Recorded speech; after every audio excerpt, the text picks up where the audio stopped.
A complex operation to reopen the port of Baltimore after the deadly Francis Scott Key Bridge collapse. Several cranes, including the largest floating crane on the East Coast, arrived at the site. More vital equipment is on the way to remove debris on the nearly 100,000-ton cargo ship that rammed into the bridge on Tuesday. Wreckage has prevented divers from trying to recover the bodies of 4 of the victims. Nicole Skanga is in Baltimore. Nicole, good morning.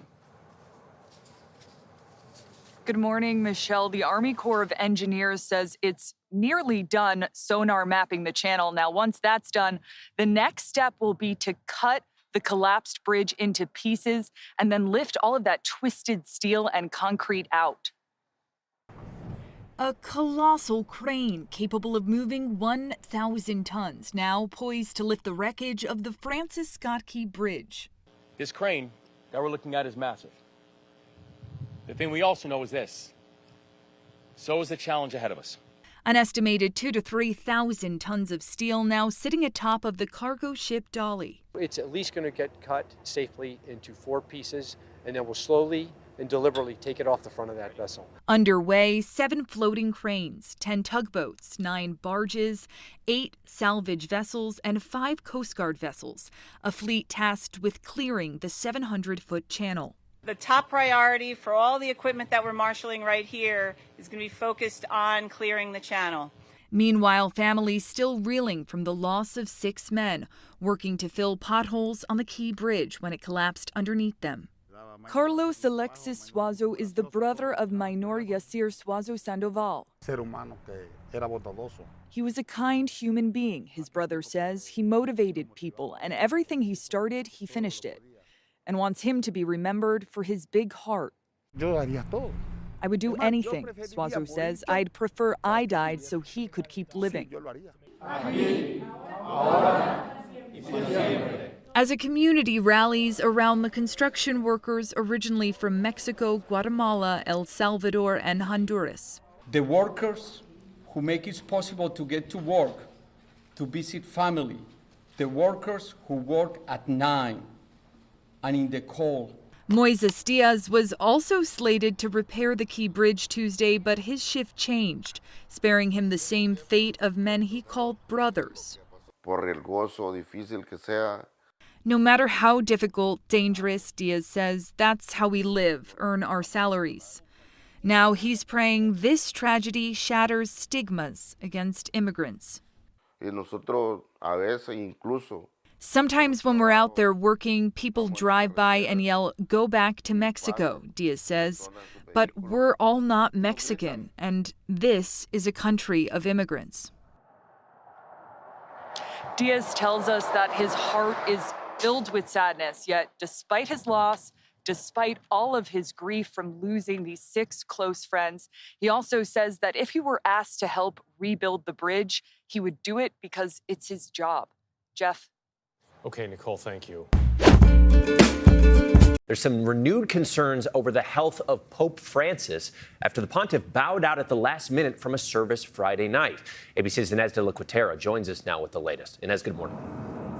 Good morning, Trevor. And we are expecting to see the Pope later today at an Easter vigil after he skipped yesterday's Way of the Cross procession on Good Friday, pulling out at the last minute to protect his health, according to the Vatican. Now, the Pope is 87 years old, and he continues to say he has no serious ailments. We should note the Pope yesterday did participate in a long 2-hour service at St. Peter's Basilica prior to the procession. And he's had a very busy schedule this week. This is the busiest period of the church calendar. On Wednesday, we saw him reading out his prepared remarks in full. And on Holy Thursday, he washed and kissed the feet of 12 women prisoners. No word from the Vatican on his condition this morning, so it could be that his doctors are just being careful here as Pope Francis suffers from both mobility and respiratory issues. Just last month, he contracted the flu and had to go to the hospital for tests. So all eyes will be on that vigil this evening, and we're also expecting to see the Pope at Mass tomorrow for Easter Sunday. Gio? All right, Inez, thank you so much for... Trans people do not transition for sports. Trans people transition to live. And we also, some of us, happen to be athletes, happen to play sports. Trans women do not threaten sports, trans people do not threaten sports, but trying to exclude us does. I learned how to swim when I was 10 months old, so I've been swimming for my whole life. I think it's just always been a place I found safety and comfort. From my childhood, I had experienced a lot of gender ambiguity or gender confusion, if you will. I was somebody who presented myself in a very sort of stereotypically masculine way, but I would use the girls' bathroom and the girls' locker room, and so I was often bullied for not being gender conforming. And in high school, I decided that I was sick of being bullied.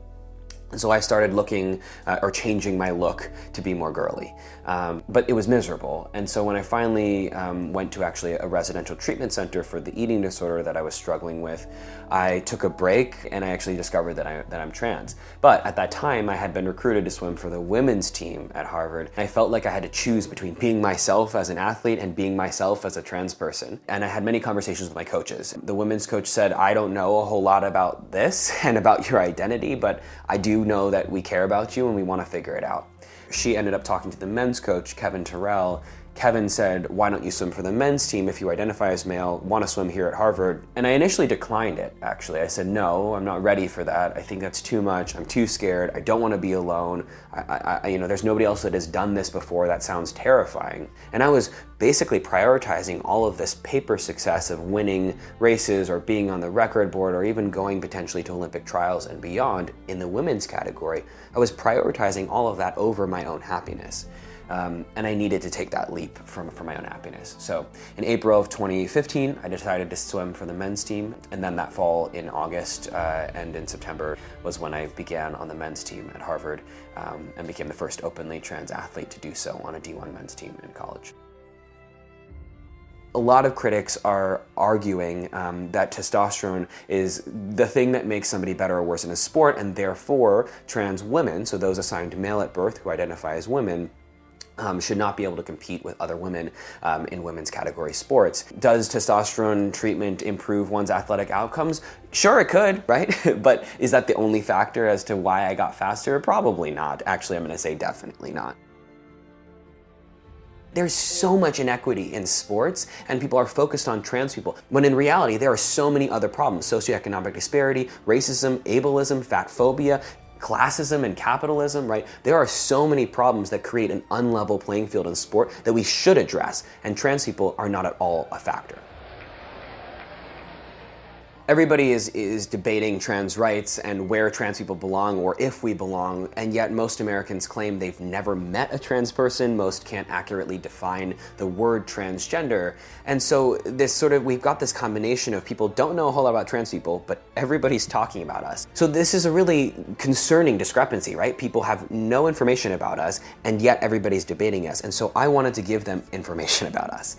And that's what he, she, they is. It's a call in, it's an invitation to understand a little bit more about trans people and about gender more expansively, so that everybody can enter this conversation with context, with research, and hopefully with humanity at the forefront.